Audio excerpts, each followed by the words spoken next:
Right,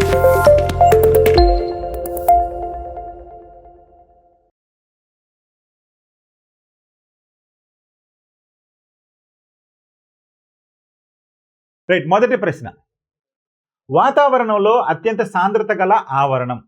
వాతావరణంలో అత్యంత సాంద్రత గల ఆవరణం ఏంటండి? అయనో ఆవరణం, స్ట్రాటో ఆవరణం, ట్రోపో ఆవరణం, ఎక్సో ఆవరణం. ఏంటండి ఇవన్నీ కూడా layers of the atmosphere. Which layer atmosphere has highest density అని అడుగుతున్నాడు. అంటే వాతావరణంలో అత్యంత సాంద్రత గల ఆవరణం ఏదండి? మనకి ట్రోపో ఆవరణం. ఈ ట్రోపో ఆవరణమే వాతావరణంలో ఉన్నటువంటి మొట్టమొదటి ఆవరణం. చూడండి, ఇక్కడ ఎత్తుని తీసుకుంటే ఇది ఎత్తు.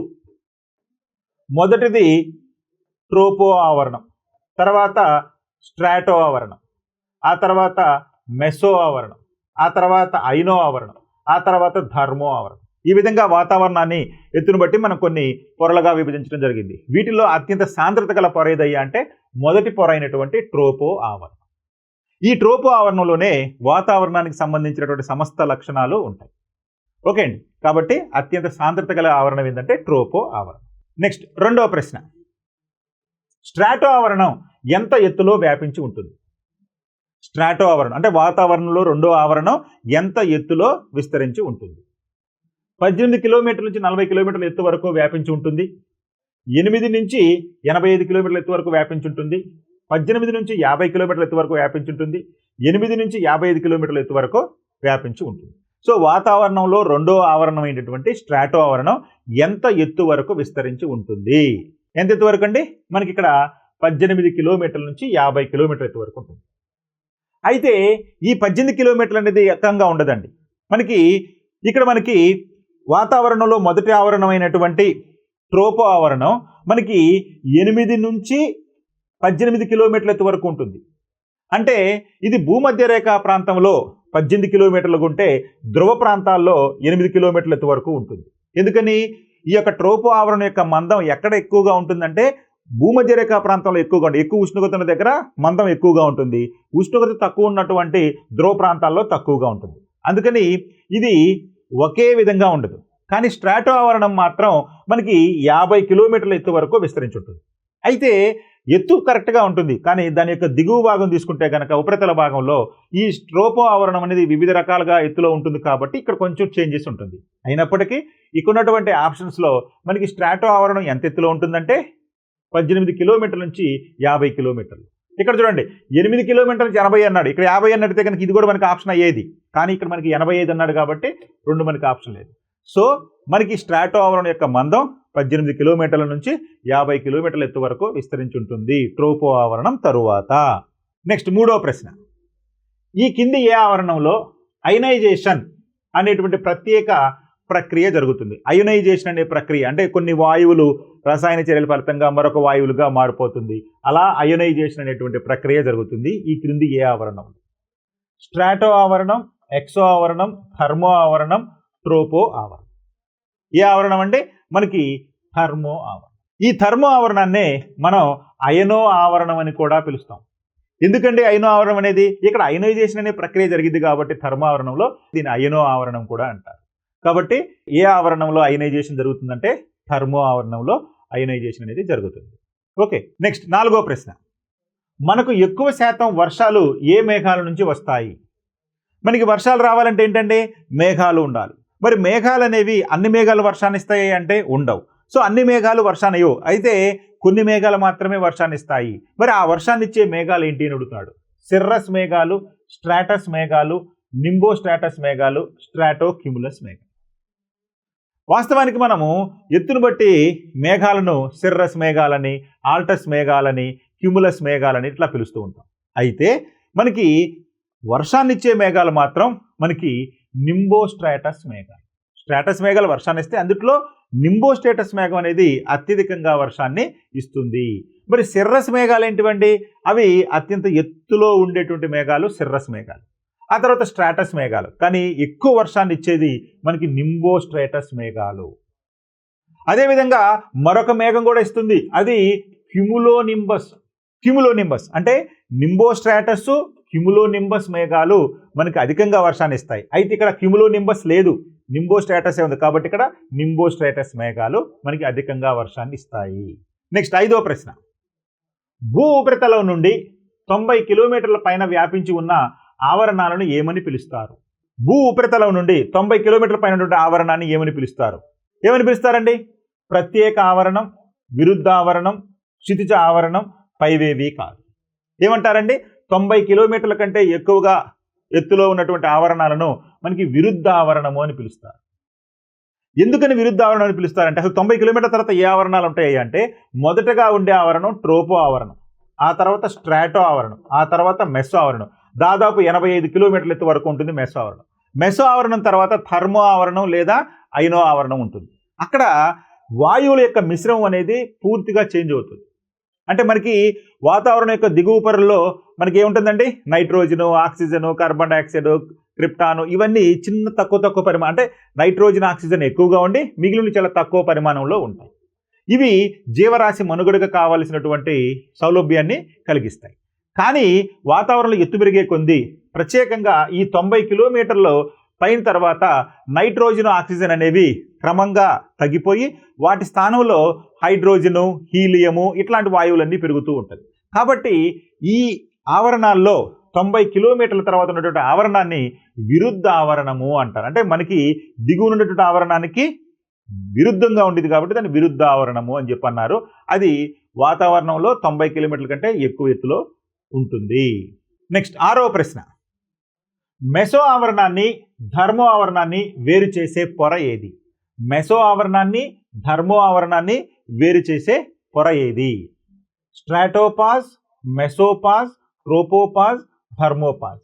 ఇక్కడ ఈజీ కనుక్కోవటం.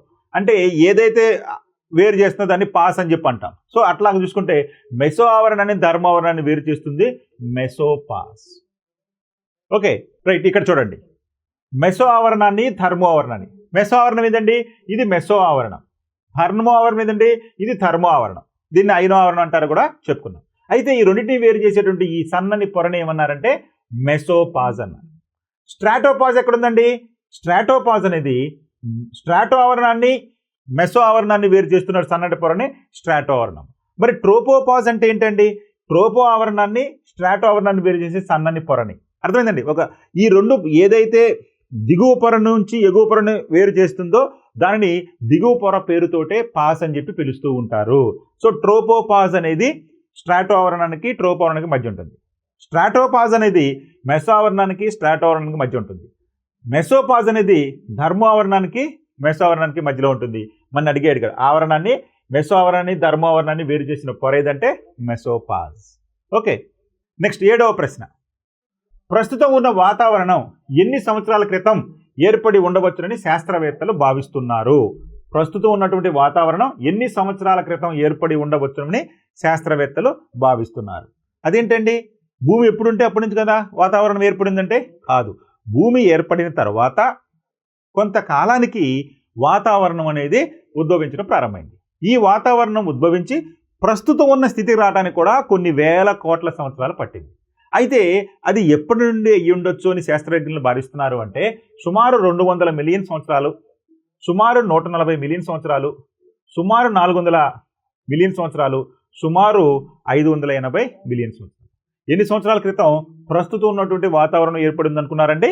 అంటే మనకి సుమారు 580 మిలియన్ సంవత్సరాలు. అంటే 580 సంవత్సరాలకి పూర్వం ప్రస్తుతం ఉన్నటువంటి వాతావరణం ఉండేది కాదు.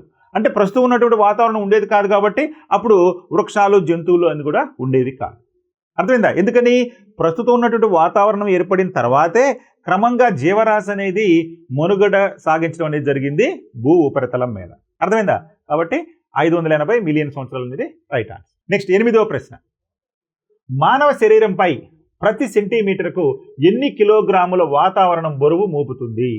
అంటే మన శరీరంపై ఈ వాతావరణం అంటే దట్టమైనటువంటి గాలిపొర, దుమ్ము, ధూళికణాలు, అదేవిధంగా మనకి అన్ని రకాలైనటువంటి వాయువులు, ఇలాంటివన్నీ కలిసి ఉన్నటువంటి ఈ వాతావరణం మన శరీరంపై ఎంత బరువును కలిగిస్తుందయా ప్రతి సెంటీమీటర్కు అంటే? చూడండి, మన శరీరంపై ప్రతి సెంటీమీటర్కు ఎంత బరువును కలిగిస్తుందంటే 5.4 కిలోగ్రాములు, 4.1 కిలోగ్రాములు, 2.72 కిలోగ్రాములు, 1.52 కిలోగ్రాములు.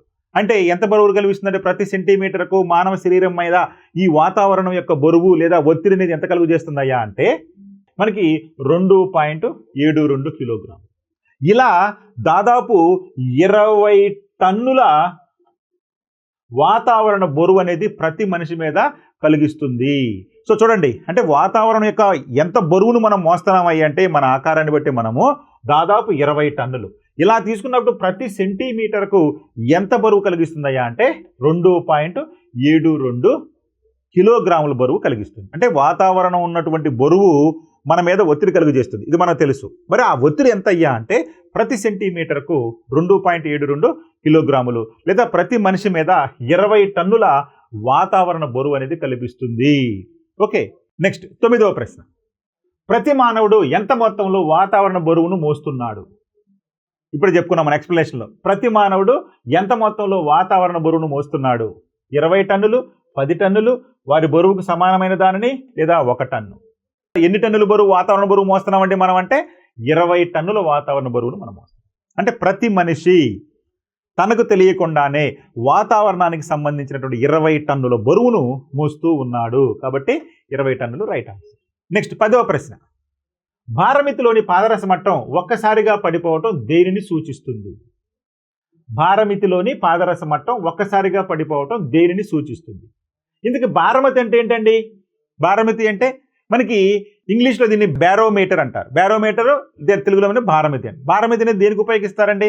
వాతావరణం యొక్క ఒత్తిడిని కనుక్కోవటానికి, అంటే అట్మాస్ఫియర్ యొక్క ప్రెజర్ని కనుక్కోవటానికి మనకి భారమితి అనేటువంటి పరికరాన్ని ఉపయోగిస్తాం. అంటే వాతావరణం యొక్క ఒత్తిడి కనుక్కోవటానికి మనకి భారమితి అనే పరికరాన్ని కనుగొస్తాం. ఆ భారమితిలో పాదరసం అనేది ఉంటుంది. ఆ పాదరసం అనేది ఈ వాతావరణం యొక్క ఒత్తిడిని బట్టి అది చలిస్తూ ఉంటుంది. మరి ఆ పాదరసం అనేది ఒక్కసారిగా పడిపోతే, అంటే భారమితిలో ఉన్నటువంటి పాదరస మట్టం ఒక్కసారిగా గనక పడిపోతే దేనిని సూచిస్తుంది? అది దేనికి సంకేతం అంటున్నాడు? తుఫానుల రాకను సూచిస్తుంది, అధిక పీడనాన్ని సూచిస్తుంది, అల్పపీడనాన్ని సూచిస్తుంది, భూమి సాంద్రతను సూచిస్తుంది. భూమి సాంద్రత కాదు, అదేవిధంగా మనకి అధిక పీడనము కాదు. ఇక్కడ మనకి కొన్ని కన్ఫ్యూజ్ అయ్యే అవకాశం ఉంది. తుఫానుల రాకను సూచిస్తుంది, అల్పపీడనాన్ని సూచిస్తుంది. అయితే అల్పపీడనం అనేది ఎంత అల్పపీడనం అంటే దీనికన్నా కూడా మనకి తుఫానుల రాకను సూచిస్తుంది. తుఫానులు ఎప్పుడు వస్తాయండి? అల్పపీడనం ఏర్పడినప్పుడు తుఫానులు వస్తాయి. అయితే ఇక్కడ మనం అల్పపీడనం అన్నాం కదా, మరి ఈ తుఫాన్లు అంటే ఇక్కడ మనకి ఇచ్చినటువంటి ఆప్షన్స్లో భారమితిలోని పాదరస మట్టం ఒక్కసారిగా పడిపోతే, సడన్గా ఈ పాదరస మట్టం కనుక డౌన్ఫాల్ అయితే, పడిపోతే, ఫాల్ డౌన్ అయితే అది తుఫానులు రాకను సూచిస్తుంది. అంటే ఎక్కువ అల్పపీడనం. సాధారణంగా కొద్దిగా అల్పపీడనం ఉన్నప్పుడు మనకి అలాంటిది సూచించదు. సో కాబట్టి భారమితిలోని పాదరస మట్టం ఒక్కసారిగా పడిపోతే, ఒక్కసారిగా, క్రమంగా కాదండి, జాగ్రత్త గుర్తుపెట్టుకోవాలి, ఒక్కసారిగా పడిపోతే అది తుఫానుల రాకను సూచిస్తుంది. ఓకే.